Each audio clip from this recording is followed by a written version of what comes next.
Patung aneh ini adalah guru pertamaku. Guru terbesarku mengajariku tinju tak terkalahkan. Guru keduaku mengajariku keabadian. Guru ketigaku mengajariku tendangan tercepat. Tapi sekarang aku hanya ingin makan sampai kenyang. Lumut yang begitu harum dan lezat ini. Benar-benar enak. Setelah aku makan dan minum sampai puas, aku baru teringat ilmu bela diri luar biasa yang ditinggalkan oleh ketiga guruku. Aku segera membuka autobiografi yang ditinggalkan oleh guru pertamaku. Ternyata dia berasal dari desa Singer, Sichuan. Di era kanibalisme, sejak kecil dia diberikan oleh ayahnya kepada keluarga Jiang untuk ditukar dengan makanan. Tapi dia tidak merasa itu buruk. Dipukuli sampai mati, lebih baik dimakan orang sebagai hidangan. Tapi langit tidak menutup semua jalan. Tuan Jiang tiba-tiba meninggal. Istrinya juga mati tersedak saat memakannya. Dan dia bertahan hidup dengan sisa makanan. Dia juga diangkat menjadi murid oleh ketua perguruan tinju 9 putaran tak terkalahkan yang sedang berkelana. Sejak saat itu, dia bisa makan setiap hari dan melatih tubuhnya serta berlatih tinju. Tapi dia berlatih selama 80 tahun untuk mencapai sesuatu. Dan karena tidak ada seorang pun di dunia persilatan yang bisa bertahan lebih dari 7 jurusnya, orang-orang memberinya julukan yang terkenal, 7 jurus tak terkalahkan. Kemudian, 2 ahli bela diri top menantangnya untuk memaksanya menggunakan lebih dari 7 jurus. Mereka adalah Yin tak terkalahkan yang terkenal abadi, dan monster tendangan elang langit dengan tendangan secepat kilat. Tapi dia yang selalu menganggap dirinya tinggi, memutuskan untuk mengalahkan keduanya dalam 7 jurus. Akhirnya, mereka bertiga bertarung selama 77 hari. Dan semuanya terluka parah, dan mereka tidak tahu sejak kapan mereka telah terkena racun yang mematikan. Tapi ketiganya tidak memiliki murid untuk mewarisi ilmu bela diri mereka. Namun, hidup mereka tidak lama lagi. Akhirnya, mereka bertiga berjanji untuk mati di tahun, bulan, dan hari yang sama. Ilmu bela diri mereka semua ditinggalkan di ruang latihan, menunggu orang yang ditakdirkan. Peringkat ditentukan oleh siapa yang pertama kali memilih ilmu bela diri mereka. Yang pertama mempelajari ilmunya adalah guru pertama. Kemudian guru kedua, siapapun yang bisa menguasai ketiga ilmu bela diri itu, akan menjadi tak terkalahkan. Setelah aku selesai membaca autobiografi guru pertama, aku langsung berpikir jika aku berlatih semua ini, aku akan menjadi tua.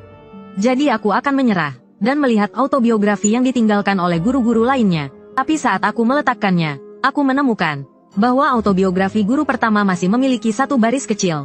Dengan membungkuk 3 kali dan bersujud 9 kali, kamu bisa mendapatkan metode instan. Aku segera berlutut dan bersujud di depan patungnya.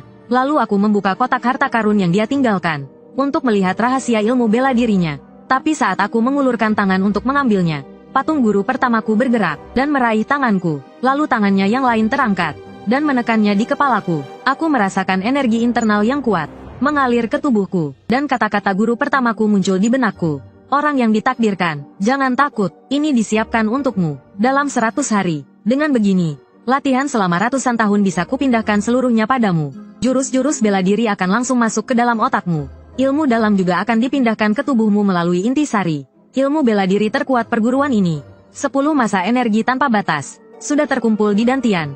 Kau juga akan segera menguasainya. Ilmu dalammu akan langsung mencapai tingkat Suan. Dan juga satu-satunya jurus dari 10 masa energi tanpa batas. Mantra 63 bongkah 1 serangan. Dan semua pemahamanku tentangnya akan kupindahkan padamu, dan intisari yang berisi seluruh ilmu dalamku akan meresap ke seluruh tubuhmu. Kapan kau bisa menggunakannya dengan lancar?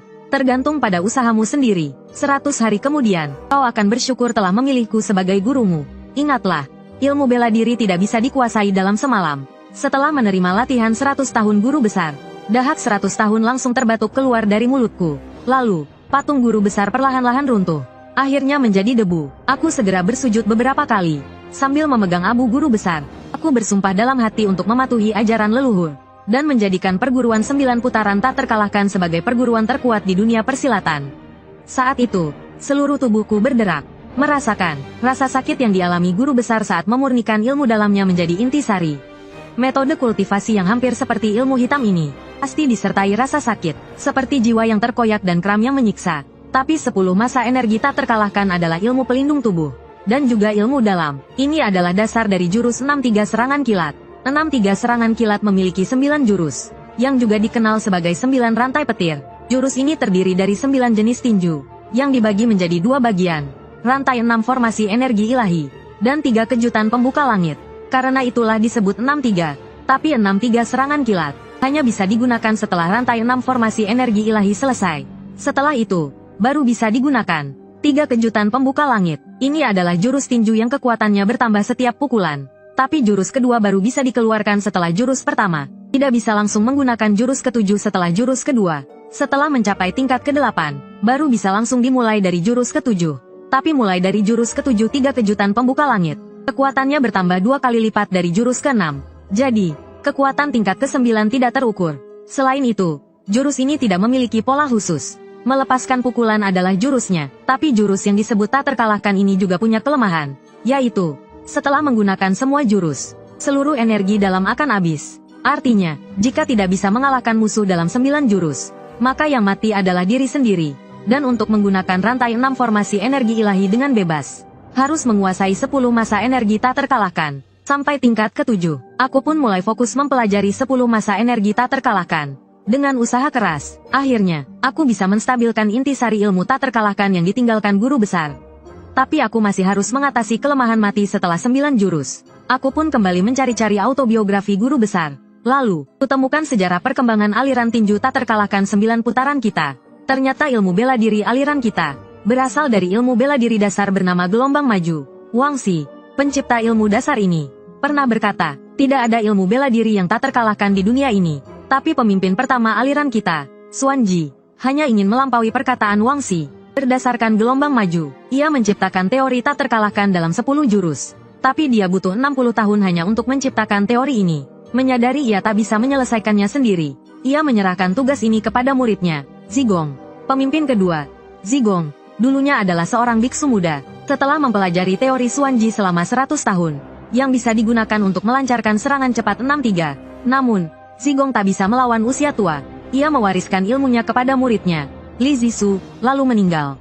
Pemimpin ketiga, Li Zisu, menyadari bahwa mempelajari ilmu aliran ini membutuhkan waktu yang sangat lama. Maka ia memfokuskan diri untuk mempersingkat waktu latihan. Ia juga memberi dirinya julukan tinju guntur tak terkalahkan. Sepertinya aku masih belum menemukan cara untuk mengatasi kelemahan setelah 9 jurus. Lalu aku melihat patung guru kedua. Sepertinya kelemahan ini hanya bisa diatasi oleh guru kedua. Semoga beliau bisa membantuku. Aku mengambil buku rahasia ilmunya yang setebal tembok. Terlihat jelas tulisan ilmu Ki Asura tak terhancurkan. Ternyata nama guru kedua adalah Tang Hai. Dia adalah anak haram Tang Moyi, calon pemimpin keluarga Tang di Sichuan. Hasil hubungan gelap di luar. Saat ibunya membawanya untuk menemui ayahnya, Tang Moyi tidak hanya menolak mengakuinya, tapi juga mengirim orang untuk membunuh mereka berdua. Dia lolos dari maut berkat perlindungan ibunya. Lalu saat mengembara, ia bertemu Raja Pembantai, ahli bela diri terkuat, dan menjadi muridnya. Untuk membalaskan dendam ibunya, dalam waktu singkat, ia mempelajari semua ilmu gurunya. Tapi ilmu bela diri tidak bisa dikuasai dalam semalam. Tak terasa ia sudah berusia 40 tahun. Setelah gurunya meninggal, ia mengembara di dunia persilatan. Akhirnya ia menemui ayahnya, tapi tidak untuk membunuhnya. Ia hanya ingin mendengar ayahnya meminta maaf. Namun, ayahnya tidak hanya menolak meminta maaf, tapi juga ingin membunuhnya lagi. Setelah berjuang mati-matian, ia berhasil lolos dari kejaran keluarga Tang. Tapi menyadari kemampuannya masih kurang, ia mulai mempelajari kembali ilmu yang ditinggalkan gurunya. Karena keahlian keluarga Tang adalah senjata tersembunyi dan racun. Ia mendalami ilmu bela diri untuk melawannya, agar suatu hari nanti bisa bertemu ayahnya lagi, dan takut ayahnya tak mengenalinya. Ia mempelajari rahasia awet muda. Ia ingin ayahnya melihat putranya yang persis seperti dirinya saat muda. Apakah ayahnya masih akan menolak mengakuinya? Ia butuh 100 tahun untuk mempelajari kembali semua ilmu itu. Tapi saat menemukan keluarga Tang, ayahnya sudah lama meninggal. Untuk mencegahnya kembali, mereka menutup rapat tempat latihan. Namun, karena racun Huyancheng, guru kedua justru mendapat keuntungan. Ketahanan tubuhnya terhadap racun meningkat dan menjadi kebal. Latihan Qigongnya juga mencapai tingkat kesempurnaan. Sebelumnya, saat ia mempelajari rahasia awet muda, ia menemukan bahwa racun kuat harus meresap ke seluruh tubuh. Kemudian, dengan menggunakan Qigong dan tenaga dalam, racun tersebut ditahan di dalam tubuh. Dengan cara ini, tubuh akan selalu dalam kondisi prima. Dari sinilah ia mengembangkan ilmu bela diri yang luar biasa ini. Qigong Asura Kebal. Ilmu ini bukan hanya pertahanan diri yang kuat, tetapi juga teknik serangan diam-diam. Setelah mencapai tingkat kesempurnaan, Qigong Asura Kebal membuat seseorang kebal terhadap semua racun. Dan juga dapat menggunakan senjata rahasia terkuat dari sekte pembunuh jiwa gelap. Paku Asura Pencabut Jiwa. Senjata rahasia terkuat ini tidak berwujud, melainkan merupakan konsentrasi tenaga dalam dari para pemimpin sekte terdahulu. Sehingga, Paku Asura menjadi bagian dari tubuh. Kecepatannya sangat tinggi.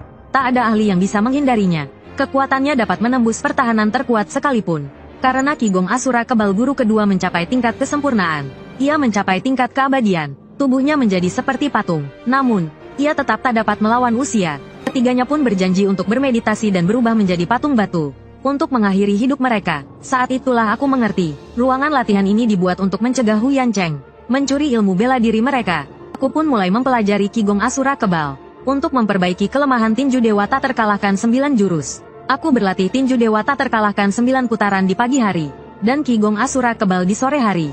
Setelah latihan hari demi hari, akhirnya aku membuat kemajuan.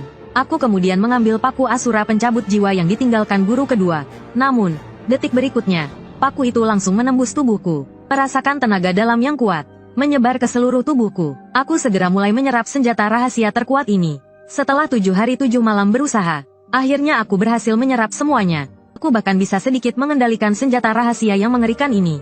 Sepertinya aku salah sasaran. Paku itu malah menembus tahta di bawah patung guru kedua. Namun, sepertinya aku telah mengaktifkan semacam mekanisme. Tiba-tiba, sebuah paku Asura lain yang terbuat dari tenaga dalam meluncur tepat ke arah dahiku, disertai jeritan kesakitanku. Paku itu sepenuhnya masuk ke dalam tubuhku.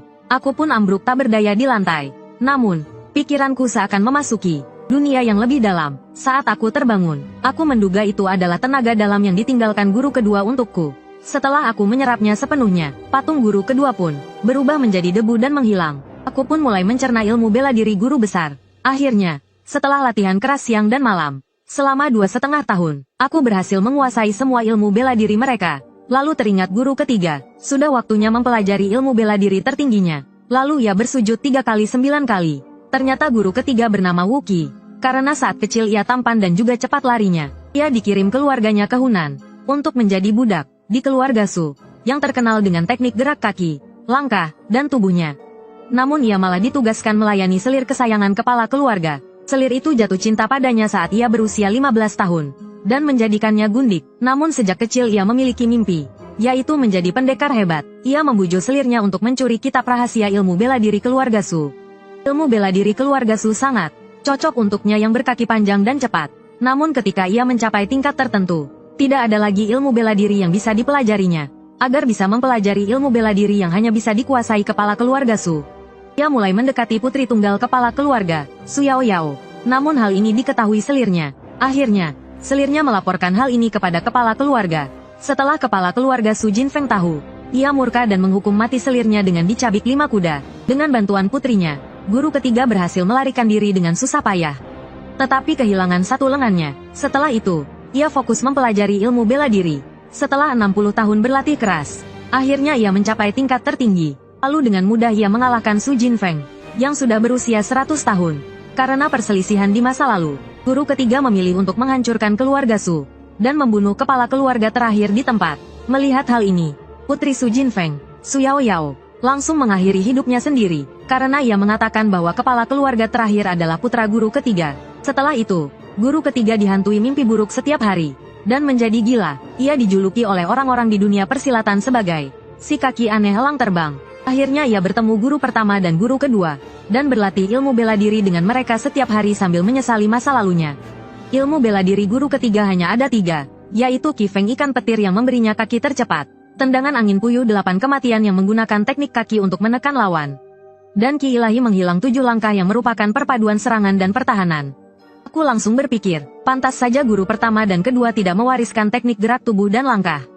Dan sekarang aku sudah memiliki tinju yang tak terkalahkan, dan tubuh abadi. Asal aku menyempurnakan teknik langkah tercepat guru ketiga, aku akan tak terkalahkan di dunia. Aku pun mulai berlatih keras siang dan malam, dan bersumpah untuk menyempurnakan semua ilmu bela diri ketiga guruku sebelum turun gunung. Aku menghabiskan 10 tahun, dan akhirnya menyempurnakan semua ilmu terhebat ketiga guruku. Lalu hanya dengan 1 pukulan ringan, aku menghancurkan pintu batu gua yang mengurungku selama 10 tahun. Aku berlari menyusuri terowongan selama 10 hari 10 malam. Sampai ke ujungnya, dengan suara dentuman, akhirnya aku melihat matahari lagi. Kali ini aku pasti akan mengalahkan semua orang yang telah menindas, menghina, dan menyakitiku. Lalu aku langsung berlari menuju puncak gunung. Aku ingin menghajar gadis kecil yang menyiksaku di dalam gua. Namun ketika aku sampai di puncak, tempat itu sudah kosong. Kulihat semua yang ada di hadapanku. Aku lalu teringat masa laluku. Namaku He Yingyun, karena keluargaku bagian dari klan sastrawan. Sejak kecil ayahku berharap aku menjadi seorang cendekiawan, tapi aku selalu diintimidasi dan dihina oleh Gao Dacheng. dari klan prajurit. Saat itu, hanya ada satu pikiran di kepalaku, yaitu menjadi seorang prajurit. Aku harus mengalahkannya dengan tinjuku sendiri. Tapi ayahku bersikeras agar aku menjadi cendekiawan, dan bahkan mengurungku di rumah tanpa pakaian, melarangku keluar. Saat larut malam, aku berlutut di depan rumah, membungkuk 3 kali, lalu pergi dengan tekad bulat. Aku berjuang keras, mengandalkan tekad kuat dan tinju kura-kura. Akhirnya aku menemukan tempat berpijak di Jiande, Zhejiang.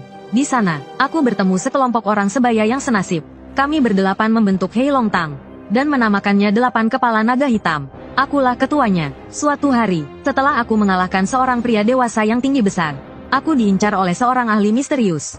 Dia kemudian datang sendirian ke Hei Long Tang kami, dan memintaku untuk ikut dengannya. Tapi saudara-saudaraku tidak tinggal diam, dan langsung bertarung dengannya, tapi hanya dalam sekali serang. Dia mengalahkan semua saudaraku. Saat dia hendak membunuh mereka, aku menghentikannya tanpa rasa takut, dan bertanya apa tujuannya menemuiku. Dia mengatakan jika aku ikut dengannya, aku bisa belajar ilmu bela diri. Demi saudara-saudaraku dan untuk mempelajari ilmu bela diri, aku pun ikut dengannya, meninggalkan tempat yang baru saja kujangkau. Namun, sesampainya di sana, aku dikurung di ruang rahasia di gunung. Dia bilang jika aku bisa bertahan hidup di gua ini, aku akan mempelajari ilmu bela diri yang hebat. Tapi hari-hari berikutnya adalah siksaan yang tak tertahankan, karena aku hanya seorang teman latih. Setiap hari dipukuli habis-habisan oleh wanita di depanku. Pada hari ke-35 aku dipukuli. Akhirnya aku mendapatkan kesempatan untuk membalas. Saat dia menyerangku, aku langsung mengarahkan 2 jariku ke matanya. Dia menghindar dengan lincah, tapi secara kebetulan, jariku masuk ke lubang hidungnya. Saat dia menjerit kesakitan, aku tidak memberinya kesempatan, dan langsung menanduknya dengan kepalaku yang keras. Aku ingin menghancurkan kepalanya. Saat aku hendak memberikan pukulan terakhir, neneknya datang tepat waktu dan menyelamatkannya. Aku pun dibuang kembali ke dalam gua. Aku tak tahu berapa lama aku pingsan. Saat terbangun, aku langsung minum air dengan rakus. Saat mendongak setelah minum, aku menemukan rahasia di dalam gua. Ternyata itu adalah formasi mantra yang diukir dalam bahasa Sanskerta. Karena sejak kecil belajar sastra, aku sedikit banyak tahu tentang bahasa Sanskerta. Setelah aku memecahkannya, aku tiba di ruang rahasia dengan 3 patung guru. Setelah mempelajari semua ilmu bela diri mereka, aku bingung apa yang harus kulakukan. Lalu aku teringat wasiat guru kedua, Bu Huayin. Jadilah seorang pembunuh bayaran dulu. Kebetulan bisa mengumpulkan informasi tentang keluarga Hu. Lalu, aku menggunakan kekuatan petir dan angin untuk meninggalkan tempat itu. Tempat itu sangat kacau, meskipun terlihat indah. Tempat itu penuh dengan orang-orang jahat. Banyak transaksi gelap terjadi di sana. Setelah menguburkan abu ketiga guruku, aku pergi ke tempat penuh dosa itu, Desa Ronin. Karena keinginan terakhir guru keduaku adalah menjadi seorang pembunuh bayaran, aku harus meninggalkan tanda gerbang pembunuh bayangan gelap, dan mengumumkan kepada dunia bahwa gerbang pembunuh masih memiliki penerus. Aku telah membuka lapak di sini, mencari pekerjaan selama 7 hari penuh. Tidak ada yang memintaku untuk melakukan pembunuhan, dan aku kelaparan selama 7 hari karena tidak punya uang. Untungnya, aku memiliki tenaga dalam yang kuat, jadi aku mungkin bisa bertahan beberapa hari lagi. Tiba-tiba, aroma harum menusuk hidungku. Setelah makan lumut selama 10 tahun, aku langsung bersemangat. Lalu, aku melihat seorang gadis cantik, membawa 2 bapau kacang merah muncul di hadapanku. Melihatku yang menyedihkan, dia ingin berbaik hati memberiku bapau itu. Tapi aku langsung menolaknya, karena aku adalah pembunuh bayaran yang berprinsip, dan tidak pernah menerima makanan gratis. Padahal, aku sangat ingin makan bapaunya. Lalu aku bertanya, apakah dia butuh menyewa aku untuk membunuh seseorang? Dia terkejut, dan buru-buru mengatakan tidak butuh. Aku langsung bilang padanya, kalau begitu aku tidak bisa makan bapaunya. Mau bagaimana lagi? Aku memang berprinsip. Aku tidak bisa menerima bayaran tanpa ada pekerjaan. Tapi dia sangat ingin memberiku bapau. Dalam dilema ini, aku menemukan jalan tengah, yaitu dia menyewa aku untuk melindunginya terlebih dahulu. Dengan begitu, aku bisa makan bapaunya. Aku memang jenius. Tanpa diduga, dia langsung setuju. Tapi dia bilang dia tidak butuh perlindungan, melainkan tuan muda dan nona mudanya yang butuh dilindungi. Aku langsung berpikir dia pasti dalam bahaya. Dengan tegas, aku bilang padanya bahwa keselamatannya adalah prioritasku. Dan karena bapau itu, aku bisa sekalian melindungi tuan muda dan nona mudanya. Kata-kataku yang menyentuh membuatnya terharu, dan dia membungkuk untuk berterima kasih.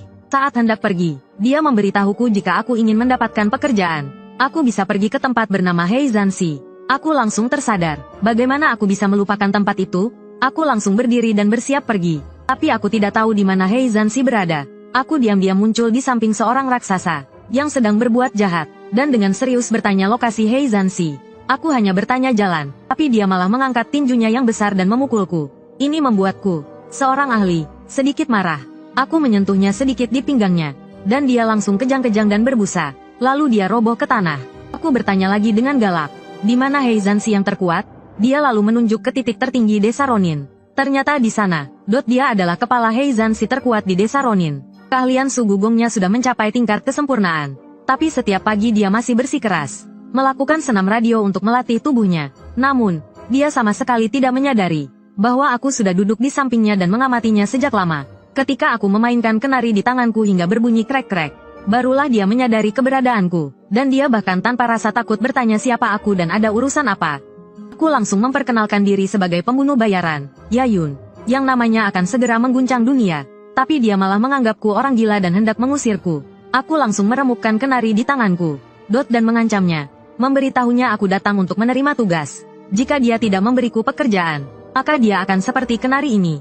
Tapi dia langsung berteriak ada pembunuh. Mana aku beri dia kesempatan untuk bicara, langsung kulayangkan beberapa tamparan keras. Sampai dia tak mengenali orang tuanya sendiri. Dia lalu dengan ketakutan mengeluarkan gulungan tugas. Dan memberitahuku bahwa identitas dan target misi kali ini sangat jelas. Tapi aku tidak menunggu dia selesai bicara. Langsung merebut gulungan itu. Dan terbang meluncur pergi. Ini membuatnya langsung tercengang. Tak sampai seperempat jam, aku tiba di Tianjin Zhuang. Lalu dengan santai aku bertanya pada penjaga, apakah ini rumah Dai Qingsan dan Yan Qiaohai? Dan mereka malah memberitahuku bahwa ini hanya pintu gerbang masuk rumah mereka. Lalu mereka menanyakan siapa aku.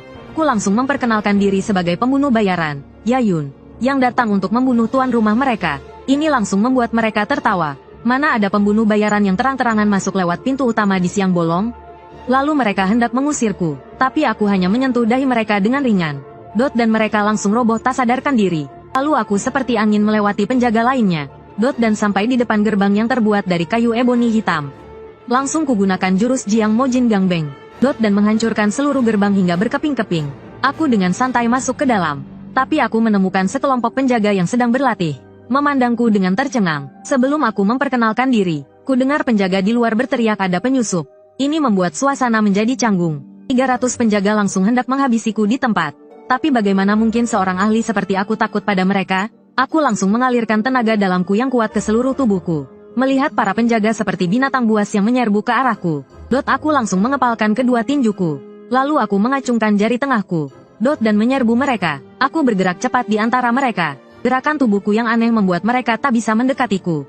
Dimanapun aku lewat, terdengar suara rintihan. Tak sampai setengah jam, semua penjaga di arena latihan sudah jatuh. Ini membuat kedua jariku sedikit panas. Para penjaga di luar sudah ketakutan melihat kejadian ini. Mereka langsung memberitahuku lokasi tuan rumah. Lalu aku melompat, dan tiba di depan gerbang megah lainnya. Aku langsung mendorong pintu dan masuk. Yang kulihat adalah 300 penjaga wanita berkaki panjang yang memegang tongkat. Ini langsung membuatku merasa seperti seorang pria sejati. Dengan hormat, aku memberitahu mereka kalau aku datang untuk bekerja. Tapi sebelumnya, aku akan membuat mereka tertidur. Lalu, aku menggunakan jari Fajra penakluk iblis lagi. Setelah beberapa jeritan terdengar, 300 pengawal wanita itu roboh dan tertidur. Lalu aku masuk ke kamar dan memotong pertengkaran pasangan suami istri. Mereka langsung bertanya siapa aku. Aku hanya menjawab singkat, pencabut nyawa, dan segera bersiap untuk bertindak. Tapi tiba-tiba aku sadar, aku tidak tahu siapa klienku, dan siapa target yang harus dibunuh. Aku langsung mengeluarkan surat perintah di depan mereka. Tapi di sana juga tidak tertulis. Suasana menjadi canggung. Mereka berdua langsung mengaku sebagai klien dan menuduh satu sama lain sebagai target. Aku bingung harus berbuat apa. Saat mereka saling menuduh, aku menyadari mereka berdua bukan orang baik. Tiba-tiba aku punya ide. Setelah 2 jeritan terdengar, aku menyelesaikan semuanya dan pergi ke Heizanshi untuk melaporkan tugas pribadiku. Tapi pemilik toko bilang, bagaimana aku bisa melaporkan tugas kalau aku tidak tahu siapa klien dan targetnya? Dan siapa targetnya? Aku langsung bilang, sederhana saja, bunuh saja keduanya. Mendengar itu, pemilik toko menganggapnya lelucon, dan menyuruhku makan dulu. Dia mengirim orang untuk menagih bayaran. Tapi tak lama kemudian, orang itu kembali, dan memberitahu pemilik toko kalau klien dan targetnya sudah mati. Pemilik toko menatapku dengan terkejut, dan berkata, bagaimana ini bisa terjadi? Ternyata bukan lelucon. Reputasi ratusan tahun hancur dalam sekejap. Tak lama kemudian, si gemuk, pesuruh Heizanshi, datang menawariku pekerjaan. Tapi aku tidak ingin peduli, dan hanya ingin istirahat. Dia pun pergi dengan kecewa. Setelah kenyang, aku duduk di dekat jendela menikmati bulan purnama. Lalu aku teringat wasiat guru kedua. Sebagai pembunuh bayaran yang handal, Setidaknya harus mendapatkan 100 tile emas. Saat itu, pemilik Heizanshi datang sendiri. Seolah tahu isi pikiranku, dia langsung bilang, ada tawaran pekerjaan senilai 120 tile emas. Mendengar itu, aku langsung mempersilakannya masuk. Melihatku lagi, dia hampir pingsan ketakutan. Tapi aku mengabaikan keterkejutannya, dan langsung memintanya ke inti masalah. Dia pun menjelaskan, aku hanya perlu pergi ke perumahan keluargamu. Dia memintaku memakai pakaian malam yang telah disiapkannya, dan berbisik, pekerjaan kali ini tidak akan mengecewakanmu. Aku langsung tahu apa yang dia rencanakan, dan mengancamnya agar tidak macam-macam. Dia hanya berkata, sampai jumpa besok, lalu pergi. Bagaimana kematiannya? Malam berikutnya, aku dan 6 orang berpakaian hitam lainnya tiba di ruang rahasia. Tapi salah satu dari mereka, bertubuh besar, tampak tidak senang karena aku tidak memakai seragam seperti mereka, tapi aku malah mengejeknya dengan tatapan acuh tak acuh. Tidak puas? Kalau begitu aku pergi. Tiba-tiba dia menceramahiku seperti kepala sekolah. Bisakah kau sedikit sopan? Aku menjawab dengan lebih meremehkan. Aku selalu sopan dalam bertindak. Mendengar aku berkata begitu, dia menahan amarahnya dan tidak mempermasalahkanku lagi. Ian pun mengabaikan kami, dan mulai mengumumkan misi kali ini. Kalian hanya perlu menyusup ke perumahan keluargamu dan mengambil kepala 2 orang. Jika ketahuan, bantai seluruh penghuni perumahan keluargamu. Mendengar kata-katanya, aku termenung. Di sebelah kananku adalah seorang ahli tendangan.